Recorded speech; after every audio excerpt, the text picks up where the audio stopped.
Salam, Shanti, salut, shalom, aweri, tupan. Aujourd'hui, les amis, on va parler de qu'est-ce qui fait l'être humain et qu'est-ce qui ne le fait pas, pourquoi la modernité, c'est le pire des esclavages.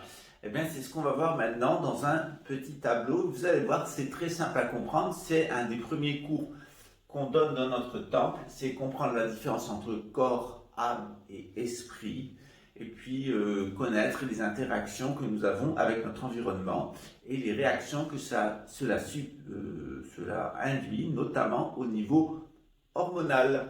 Alors tout d'abord, il faut commencer par le haut.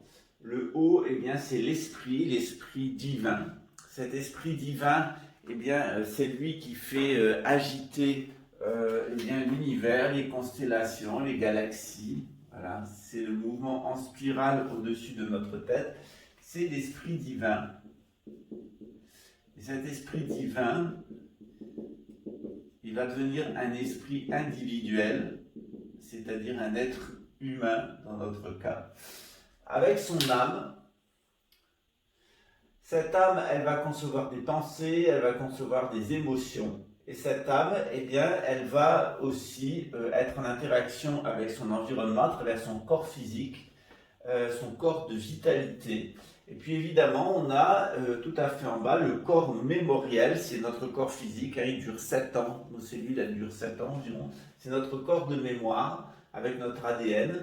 Et à l'intérieur de cette mémoire, il y a une place un peu particulière dans le sacrum, le coccyx. Vous savez ce que les hindous appellent la force Kundalini, c'est-à-dire l'esprit divin endormi. Et le but de l'initiation de la spiritualité, ça va être de réveiller cette mémoire de l'esprit divin en l'intérieur de nous, de la déployer dans cet ensemble-là, donc purifier tous les traumatismes mémoriels, tous les obstacles à la parfaite vitalité, toutes les traces, les résidus émotionnels. Ici, on est dans le domaine de l'âme. Purifier toutes les idées fausses qu'on a surtout. Purifier évidemment notre âme, qui va être notre véhicule pour les existences suivantes, le véhicule du flux de conscience. Et puis purifier évidemment notre esprit individuel, c'est-à-dire retrouver notre esprit individuel tel qu'il avait été retrouvé à l'origine. Alors bien entendu, ça va avoir des conséquences. Par exemple, quand vous touchez au niveau mémoriel, vous allez toucher non seulement à cet esprit divin résiduel à l'intérieur du coccyx, du sacrum, mais ça va agir sur vos testicules. Voilà pourquoi on a besoin de l'énergie sexuelle pour pouvoir atteindre l'éveil. Quand on est un eunuque, on ne peut pas atteindre l'éveil parce qu'on n'a pas de testicules. Et ça fait partie du processus, ou alors ça sera plus difficile. Il y a un exemple dans la Bible qui est le premier chrétien converti, c'est justement un eunuque qui en premier l'esprit divin et il le reçoit. Donc il y a sans doute des exceptions. En règle générale, quand on travaille à ce niveau-là, ici, on va procréer des enfants à l'extérieur. Tout le but de la spiritualité, c'est de procréer un enfant à l'intérieur, notre propre enfant spirituel. C'est pour ça que la pédocriminalité et l'inceste est strictement interdit, parce que où on procrée à l'extérieur, ou on procrée à l'intérieur. Mais vouloir procréer dans ce qu'on a procréé à l'extérieur, ça crée une rupture avec l'esprit divin, c'est-à-dire c'est ce qu'on appelle le péché contre l'esprit. Il y a 3 péchés contre l'esprit. Le premier, c'est l'inceste et la pédocriminalité. Le deuxième, c'est générer la confusion mentale partout où on est, induire les autres en erreur sciemment pour des raisons d'ego. Le troisième, c'est le cannibalisme. C'est rentrer en compétition avec les autres et vouloir monopoliser l'espace et contrôler l'espace. C'est le péché contre l'esprit, c'est ces 3 péchés-là, c'est ceux des Néandertaliens. C'est pour ça que cette race a été exterminée. C'est le seul qui ne soit pas pardonné, dit Jésus. Donc évidemment, au niveau vital, c'est en dessous de notre nombril, nous avons les glandes de Leyden. Elles sont intéressantes parce qu'elles ont une forme un petit peu particulière. C'est ce que les Japonais appellent le hara, du fameux harakiri, seppuku. C'est là où se concentre l'esprit vital. C'est pour ça qu'on représente les Bouddhas avec un gros ventre. Voilà. Et puis évidemment, notre ensemble émotionnel, il est gouverné par l'ensemble foie, rate, pancréas. D'ailleurs, quand quelqu'un ne tourne pas rond d'un point de vue émotionnel, on dit c'est un raté. Hein, voilà, il manque de foie. Pardon, c'est le foie avec un E. Voilà. Le pancréas, c'est notre créateur à l'intérieur. La rate, c'est le rayon de miel. Et le foie, c'est là où va s'accumuler toutes nos tendances constructives. Voilà. Toutes nos émotions, elles viennent de cet ensemble, foie, rate, pancréas. Quand vous avez un dysfonctionnement à ce niveau-là, eh bien, c'est que vous avez des grands dysfonctionnements émotionnels. Ensuite, au niveau du cœur et du thymus, le cœur, ça se situe ici, le thymus, ça se situe dans la gorge. Le thymus, c'est ce qui vous permet de digérer le lait tant que vous êtes petit. Après, le thymus va disparaître. C'est votre mental qui se met en place. Le mental, le siège de votre activité mentale, c'est dans le cœur. Et on te dit, fais-le, mais ne le fais pas contre cœur. Voilà. C'est le siège du mental. Le siège de l'âme, il se trouve dans la gorge, c'est là où elle s'exprime. Oh, voilà. Lorsque c'est lié à la thyroïde, et on sait par la Bible que c'est à ce niveau-là que les édomites vont être sanctionnés. Ils vont être sanctionnés au niveau de l'âme. Pourquoi? Parce qu'ils commettent le péché contre l'esprit, ils sont pédocriminels, incestueux, ils entretiennent la confusion notamment par les drogues, ils cachent les choses derrière des voiles, ce sont des manipulateurs, des théâtreux, et évidemment ce sont des cannibales. Donc, toutes les prophéties sur les Édomites, ce peuple terrible, je ferai une vidéo complète sur les Édomites, c'est des gens qui ont une âme mauvaise. Leur âme est mal orientée, elle est mauvaise. Pourquoi? Parce que leur esprit individuel, qui est lié à l'hypophyse, c'est une glande qui est à l'intérieur du cerveau, eh bien, est en lutte contre l'esprit divin. Ils refusent l'esprit divin, ils veulent être créateurs sans Dieu. Hein. C'est ce qu'on appelle la tentation luciférienne. Lorsqu'un esprit individuel est rebelle contre l'esprit divin, c'est ce qu'on appelle la tentation luciférienne. Voilà, on se prend pour une lumière. On se prend pour une lumière, le type. Il se prend une veste, mais il se prend pour une lumière. Voilà. Et cet esprit divin en nous, eh bien, il agit à l'intérieur de notre épiphyse. Épiphysis, qui est au-dessus de la nature, hypophysis, c'est ce qui est en dessous de la nature. Donc, notre esprit divin, l'esprit divin nous contacte via notre épiphyse, puis on va avoir une réponse au niveau de l'hypophyse. Lorsque l'interaction se fait bien entre l'esprit divin et l'esprit individuel, notamment au niveau du cerveau, au niveau du cingulum, eh bien, tout se passe bien. Mais lorsque une personne rentre en lutte contre l'esprit divin, son esprit individuel rentre en lutte contre l'esprit divin, il y a un dysfonctionnement au niveau du cingulum, et c'est ce qu'on appelle un cinglé. Voilà. C'est quelqu'un qui est fou, et Lucifer, c'est un cinglé. Alors, cette cinglerie, cette petiterie, cette pédosquirie, c'est de la tentation luciférienne, c'est-à-dire de vouloir contrôler le monde. On est un individu, puis on veut contrôler tout le monde, mais on veut surtout le contrôler sans référence à Dieu et sans se soumettre à la volonté divine, à l'esprit divin. C'est l'esprit individuel qui part en lutte, qui part au combat, et évidemment ça va vous donner une âme qui est mauvaise, avec des dysfonctionnements au niveau de la thyroïde. Ne vous étonnez pas si vous vous retrouvez en milieu radioactif, hein. C'est là où vous allez être attiré. Je pense en particulier à Paraty. Ensuite, vous allez avoir un cœur dur, un mauvais cœur, un cœur de pierre. Le Coran nous dit qu'ils ont un défaut dans le cœur. Et puis évidemment, tout ce que vous allez faire, ça va rater. Vous n'arriverez pas à être de bons créateurs, et surtout vous allez avoir une hérédité qui est contenue dans le foie, symboliquement, qui est très mauvaise. Donc famille pourrie, un raté, une incapacité à créer des choses bonnes. Et puis évidemment, ça amène des dysfonctionnements au niveau de la glande de Leyden. Ça peut être aussi des gens qui ont un gros bide. Et puis évidemment, il y a tout ce qui ne va pas et qui est lié à la sexualité, notamment la pédocriminalité qu'on retrouve ici. Généralement, on va retrouver ici la pédocriminalité. on va retrouver ici la confusion mentale, et on va retrouver avec Lucifer et la révolte de l'esprit divin, le troisième péché contre l'esprit, qui est le cannibalisme, c'est la volonté de dévorer autrui, au propre comme au figuré. Alors évidemment, tout ça, ça correspond aux 7 chakras, 1, 2, 3, 4, 5, 6, 7. Vous avez le chakra de base, qui est lié au mémoriel, qui se trouve au niveau du périnée. Au niveau, en dessous du nombril, vous avez le chakra vital. Ensuite, vous avez le chakra émotionnel au niveau du plexus solaire, le chakra mental dans le cœur, le chakra de l'âme au niveau de la gorge, le chakra de l'esprit individuel au niveau du troisième œil et le chakra de l'esprit divin au niveau du supérieur. La représentation hindoue représente chaque chakra est représenté comme Nada, Kala, Bindu. Voilà, donc vous avez la forme en pétale, Kala, Bindu qui est le centre, c'est ce qu'on appelle une essence neurale dans le bouddhisme tibétain. Je expliquerai une autre fois ce que c'est, ça correspond aux productions hormonales. Et puis tout ça va émettre des vibrations, des sons qu'on appelle Nada. Nada, Kala, Bindu.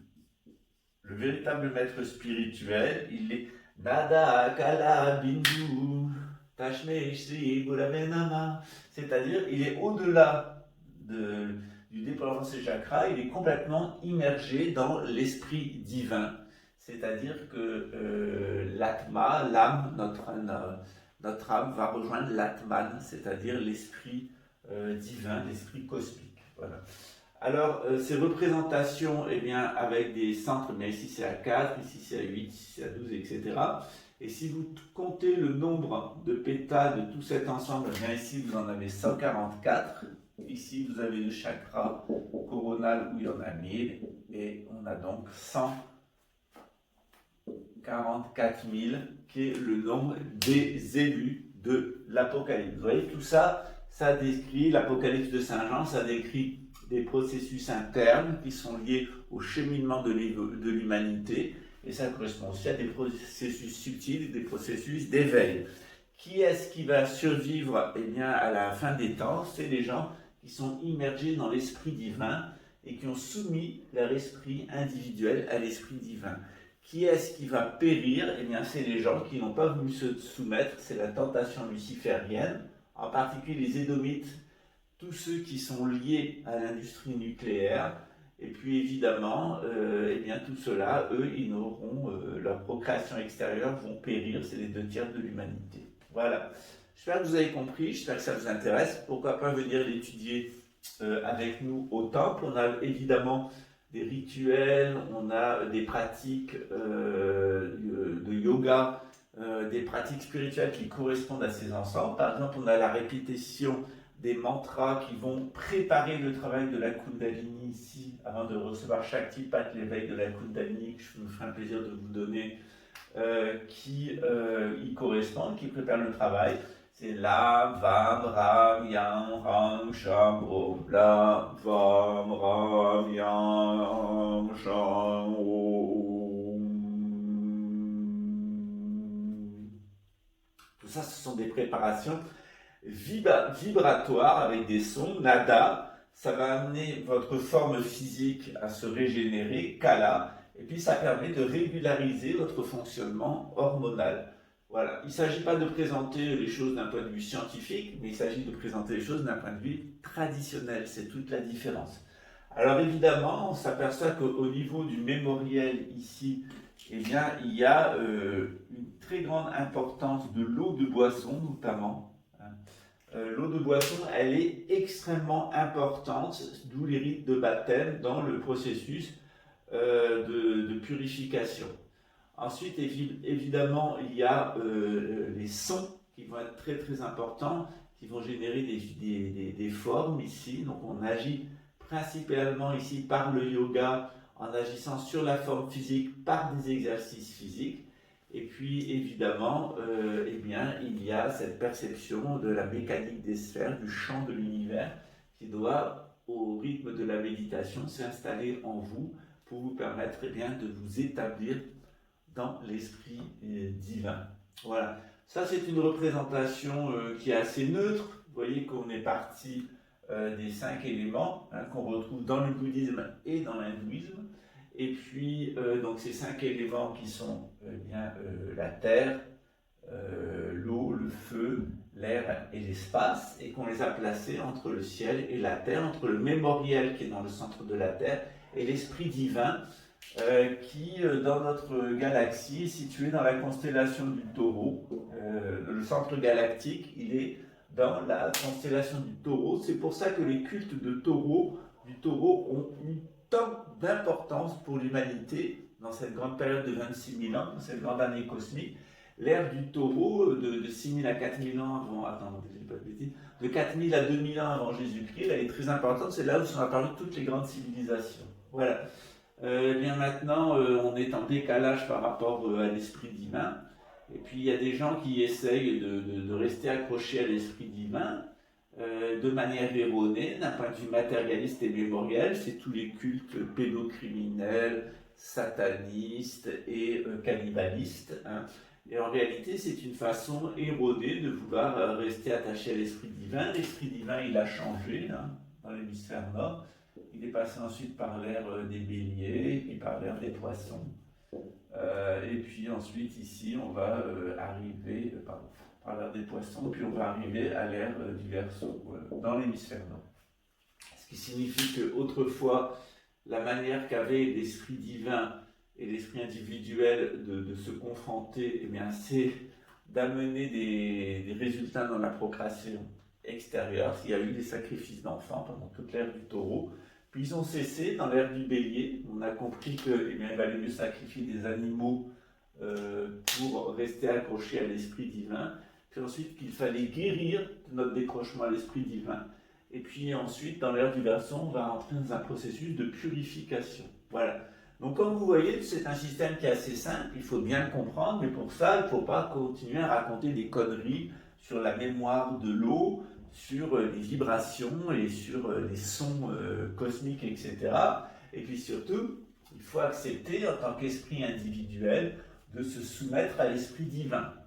Et quand on ne le fait pas, et quand on est trop attaché, quand on a une âme qui est mauvaise, qui est perverse, pourquoi ? Parce que on a un mental qui est tordu, on ne veut pas bien étudier, on a des problèmes au niveau émotionnel, on a une vitalité qui est anormale, et généralement c'est dû à un problème familial, un problème testiculaire. C'est un problème souvent c'est un problème de testostérone. Voilà. Donc ces personnes qui ont des problèmes de testostérone, ils vont faire tomber tout cet équilibre et ils vont se retrouver en déséquilibre avec l'esprit divin. Ça va provoquer des catastrophes. Voilà, donc il faut avoir les couilles à la même hauteur et bien accrochées, comme disaient les enseignants spirituels, c'est-à-dire être dans un bon équilibre psychologique, sinon vous allez rentrer dans des processus de déviation de votre cingulum et vous deviendrez un cinglé comme Lucifer. Voilà. Aujourd'hui, je vous ai présenté le dispositif du bouddhisme, de l'hindouisme, des interactions avec les découvertes de l'anatomie, de la science moderne, quelques éléments qui sont repris dans le New Age, mais généralement, je préfère vous expliquer tout ça dans le cadre traditionnel. Chacun reste dans sa tradition, avec ses explications. Je fais une petite allusion à l'Apocalypse de Saint Jean, mais ce sont les mêmes processus, mais qui ont été expliqués avec des images et un vocabulaire différent dans les traditions spirituelles. Ce qui est embêtant pour les Occidentaux, c'est parce que leur âme est mauvaise. C'est des gens qui sont dans la colonisation. L'Occident, l'esprit individuel, l'Occident est devenu individuel en révolte contre Dieu, et l'âme est devenue mauvaise, le mental est devenu tordu, l'émotionnel est devenu détraqué, et ces gens-là, c'est là où vous allez trouver les gens du New Age. À la fois, ils ont une âme mauvaise, à la fois, ils sont dans la confusion mentale, ils n'ont pas une bonne vision des choses, et d'un point de vue émotionnel, c'est des gens qui sont assez déréglés. Voilà. Donc généralement, ces gens-là, ils vont aller tripoter le vital par des machines, et du magnétisme, etc., et le mémoriel avec de la psychanalyse et compagnie, du reichisme, et généralement, Orgon et le système de Reich, de Freud ici, généralement, ça va générer une catastrophe, c'est-à-dire que plutôt que de leur donner une initiation avec la naissance d'un être intérieur, ils vont tuer véritablement leur être intérieur. C'est vraiment là le péché contre l'esprit, le seul qui ne sera pas pardonné. Voilà, j'espère que vous avez tout compris. En tout cas, il n'y a pas de problème si vous n'avez pas tout compris. Soyez bienvenus à Rio de Janeiro, à Bahia et à Paraty. Et puis on se retrouve demain pour une autre vidéo. Ciao les amis. Ah ouais, les tout pas. Yeah, salve teu pai, Taraguaté Tupã, Aqua MC, yeah. Toquele que teu que tem, Maturimba bem preservado, Mianga Amanu Xó, toque regoiá.